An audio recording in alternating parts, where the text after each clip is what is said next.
നമസ്കാരം. 2026 ജൂൺ 2 വ്യാഴം രാശി മാറുകയാണ്. 1201 ഇടവം 19 ഈ രാശിമാറ്റം. വ്യാഴം അതിൻ്റെ ശത്രുവിൻ്റെ ക്ഷേത്രമായ മിഥുനത്തിൽ നിന്നും സ്വന്തം ഉച്ചക്ഷേത്രമായ കർക്കിടകത്തിലേക്കാണ് മാറി വരുന്നത്. അതുകൊണ്ട് തന്നെ മിക്ക രാശിക്കാർക്കും ഏറെ ഗുണഫലങ്ങൾ പ്രദാനം ചെയ്യുന്ന ഒരു വർഷമാണ് 2026 ജൂൺ 2 ആരംഭിക്കുന്ന സമയം. മറ്റെല്ലാ ഗ്രഹങ്ങളെപ്പോലെ തന്നെയും ശുഭസ്ഥാനത്ത് നിൽക്കുമ്പോൾ ഗുണഫലവും ദുസ്ഥാനത്ത് നിൽക്കുമ്പോൾ ദോഷഫലവുമാണ് ഗുരുവിൽ നിന്നും ഉണ്ടാവുന്നത്. ഒരു രാശിയിൽ ഏറെക്കുറെ ഒരു വർഷമാണ് വ്യാഴത്തിൻ്റെ സഞ്ചാരകാലം. അതുകൊണ്ട് തന്നെ 12 വർഷത്തിന് ശേഷമാണ് വ്യാഴം അതിൻ്റെ ഉച്ചക്ഷേത്രമായ കർക്കിടകത്തിലേക്ക് എത്തുന്നതും അത്യധികം ഗുണഫലങ്ങൾ പ്രദാനം ചെയ്യുന്നതും. പ്രധാനമായും 3, 6, 8, 12 രാശികളിൽ വരുന്നവർക്ക് ദോഷഫലങ്ങൾ ഉണ്ടാകുവാൻ സാധ്യതയുണ്ട്. മറ്റ് രാശിക്കാർക്ക് അത്യധികം ഗുണഫലങ്ങളുമാണ് ഈ സമയത്ത് ലഭിക്കുന്നത്. എന്നിരുന്നാലും വ്യാഴം അതിൻ്റെ ഉച്ചക്ഷേത്രത്തിലേക്കാണ് സംക്രമണം ചെയ്യുന്നത് കൊണ്ടും 5, 7, 9 ഭാവങ്ങളിലേക്ക് ദൃഷ്ടി ഉള്ളതുകൊണ്ടും ഈ പറയുന്ന ദുസ്ഥാനത്ത് ഉള്ളവർക്കും ദോഷഫലങ്ങൾ വളരെ കുറവ് മാത്രമേ ഈ സമയത്ത് ഉണ്ടാവാൻ സാധ്യതയുള്ളൂ. ഇനി ഒരു വർഷം, അതായത് 2027 ജൂൺ 25 വരെ വ്യാഴം അതിൻ്റെ ഉച്ചക്ഷേത്രമായ കർക്കിടകത്തിലാണ് ഉണ്ടാവുക. ഇത് ചാരവശാലുള്ള ഫലം മാത്രമാണ്. ജാതകത്തിലെ ഗ്രഹസ്ഥിതിയും ദശാപഹാരവും ഒക്കെ അനുസരിച്ച് ചില മാറ്റങ്ങൾ ഉണ്ടാകുവാൻ സാധ്യതയുണ്ട് എന്നുകൂടി പറയട്ടെ. ഓരോ രാശിയിലെയും നക്ഷത്രക്കാർക്ക് എന്തൊക്കെയാണ് ഈ വ്യാഴ സംക്രമണം വഴി ഫലം പ്രദാനം ചെയ്യുന്നത് എന്ന് നോക്കാം. ഇടവൻ രാശി. കാർത്തിക, മുക്കാല്, രോഹിണി, മകേരം ആദ്യത്തെ 2 പാദം അടങ്ങിയതാണ് ഇടവൻ രാശി.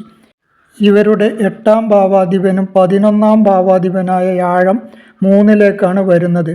അതായത് അഷ്ടമാധിപനും ഈ ലാഭാധിപനുമായ വ്യാഴം ദുസ്ഥാനമായ 3ലേക്ക് വരുന്നത് അത്ര ഗുണകരമല്ല. വ്യാഴത്തിന് ഗുണകരമല്ലാത്ത ഭാവമാണ് 3. അതൊരു ശുഭസ്ഥാനമല്ല. ദൈവാനുഗ്രഹം മറഞ്ഞിരിക്കുന്ന ഒരു സമയമാണ് ജൂൺ 2 മുതൽ വരാൻ പോകുന്നത്.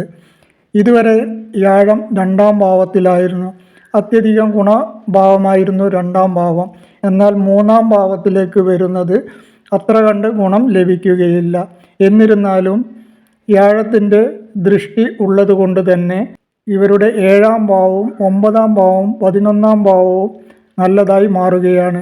ഇവരുടെ 7ാം ഭാവമായ വൃശ്ചികൻ രാശിയിൽ വ്യാഴദൃഷ്ടി ഉള്ളത് കൊണ്ട് തന്നെ ഭാര്യാസുഖമുണ്ടാകുവാനും ഭാര്യയുമായി ഏതെങ്കിലും രീതിയിൽ തർക്കമോ എന്തെങ്കിലും ഉണ്ടെങ്കിൽ അതൊക്കെ മാറിക്കിട്ടുവാനും രമ്യതയിൽ പോകുവാനും ഒക്കെയുള്ള ഒരു സമയം വന്നു ചേരുന്നതാണ്. വിവാഹം നടക്കാൻ ആഗ്രഹിക്കുന്നവർക്ക് അത് നടന്നു കിട്ടുന്നതാണ്.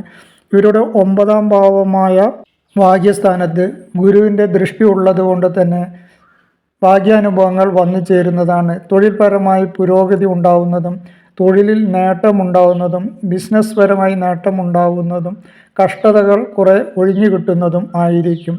11ാം ഭാവമായ ലാഭസ്ഥാനത്തേക്കും ഗുരുവിൻ്റെ ദൃഷ്ടി ഉള്ളത് കൊണ്ട് തന്നെ ക്രയവിക്രയ നേട്ടങ്ങൾ ഉണ്ടാവുന്നതും ഭൂമി ഇടപാടുകളിൽ ലാഭം പ്രതീക്ഷിക്കാവുന്നതും ആണ്. ഉപജീവന മാർഗം പുതുതായി കണ്ടെത്തുവാൻ ശ്രമിക്കുന്നവർക്ക് അത് കണ്ടെത്തുവാൻ കഴിയുന്നതും ആണ്. എന്നിരുന്നാലും വ്യാഴഭഗവാൻ ശുഭസ്ഥാനത്ത് അല്ലാത്തത് കൊണ്ട് തന്നെ എല്ലാ കാര്യങ്ങളും അതീവ ശ്രദ്ധയും സുതാര്യതയും ഒക്കെ ഉറപ്പുവരുത്തേണ്ടതുണ്ട്.